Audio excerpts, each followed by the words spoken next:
혹시 베트남 2.0이라는 말 들어보셨어요? 예전처럼 국가가 모든 걸 이끄는 게 아니라 아주 정교하고 역동적인 민간 기업들이 경제를 이끌어가는 바로 지금 베트남의 새로운 모습을 말하는 건데요. 오늘 이 베트남 2.0 시대를 만들어가는 하지만 스타일은 완전히 다른 두 거인에 대한 이야기를 한번 해볼까 합니다. 자, 바로 이겁니다. 오늘 우리가 파헤쳐볼 핵심적인 대립 구도인데요. 한쪽은요, 해외 거대 자본들이 베트남으로 안전하게 들어올 수 있도록 다리를 놔주는 제도적 교령 역할을 자처하고요. 다른 한쪽은 아주 공격적인 인수합병으로 베트남 국내 시장을 장악하려는 거대한 제국을 건설하고 있습니다. 과연 이 두 모델, 뭐가 어떻게 다른 걸까요? 지금부터 하나씩 자세히 뜯어보겠습니다.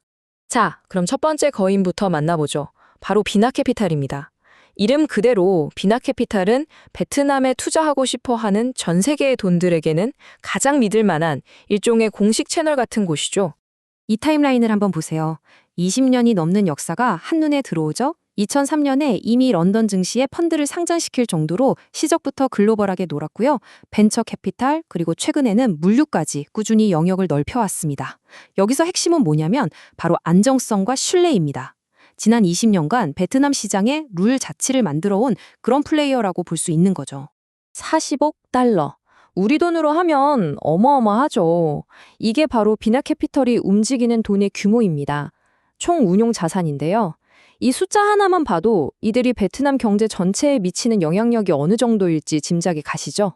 이 표가 진짜 재미있는 부분인데요. 비나캐피털의 투자 철학을 보여줍니다.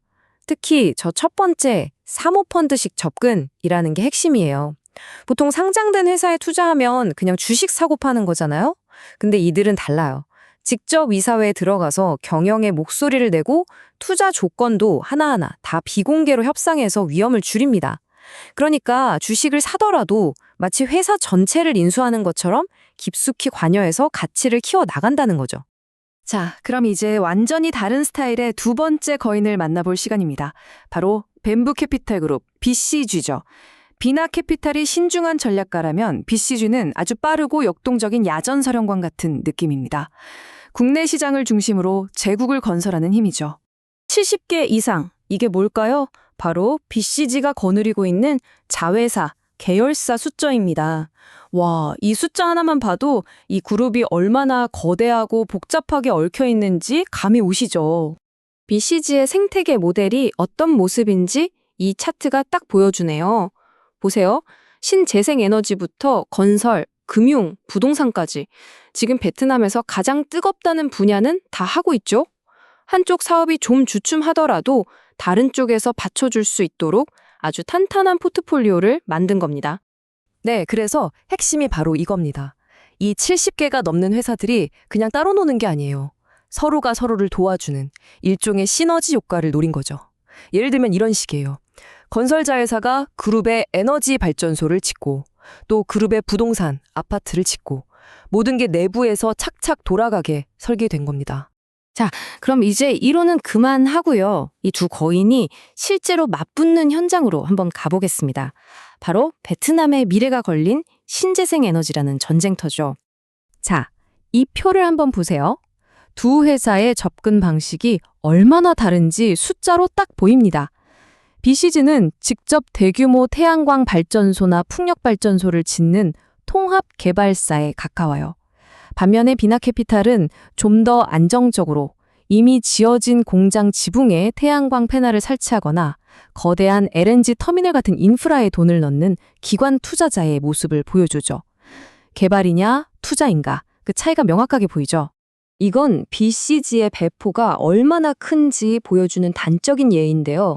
쓰레기를 태워서 에너지를 만드는 시설인데 이게 완공되면 세계 최대 규모가 될 수도 있다고 합니다. 그냥 하겠다! 이게 아니라 1단계, 2단계, 3단계 언제까지 뭘 하겠다는 구체적인 로드맵이 딱 나와 있죠. 이게 바로 BCG의 스타일입니다. 자, 이제 좀 다른 이야기를 해보겠습니다. 바로 기업의 지배구조, 그러니까 거버넌스 문제인데요. 최근 BCG에서 터진 하나의 사건이 이 두 회사의 리스크 관리 방식이 얼마나 다른지를 아주 명확하게 보여줬습니다. 이 타임라인을 좀 보세요. 창업자가 갑자기 사임하고 얼마 안 있어서 당국이 기소를 발표하고 곧바로 외국인 회장이 새로 와요. 이 모든 게 불과 1년도 안 돼서 벌어진 일입니다. 정말 숨가쁘게 돌아갔죠. 이 인용구가 BCG가 이 위기에 어떻게 대응했는지를 보여줍니다. 한마디로 창업주 한 사람에게 의존하던 시대는 끝났다. 이제 우리도 전문적이고 시스템으로 움직이는 회사로 거듭나겠다는 시장을 향한 일종의 선언인 셈이죠. 바로 이겁니다. 이 두 그림이 모든 걸 말해주죠. 한쪽은 20년 동안 배를 이끌어온 노련한 선장들이 있는 안정적인 항해, 다른 한쪽은 거친 폭풍우를 겪고 나서 새로운 선장과 함께 항로를 다시 잡고 있는 배. 안정과 변화. 정말 극명한 대비 아닌가요? 자, 지금까지 두 회사를 각각 살펴봤는데요. 이제 이 둘을 2026년 베트남 경제라는 더 큰 무대 위에 올려놓고 한번 보겠습니다. 과연 어떤 결과가 나올까요?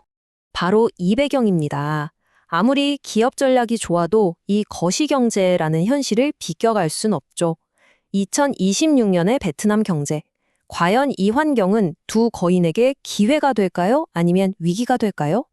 이 그래프가 아주 흥미로운데요.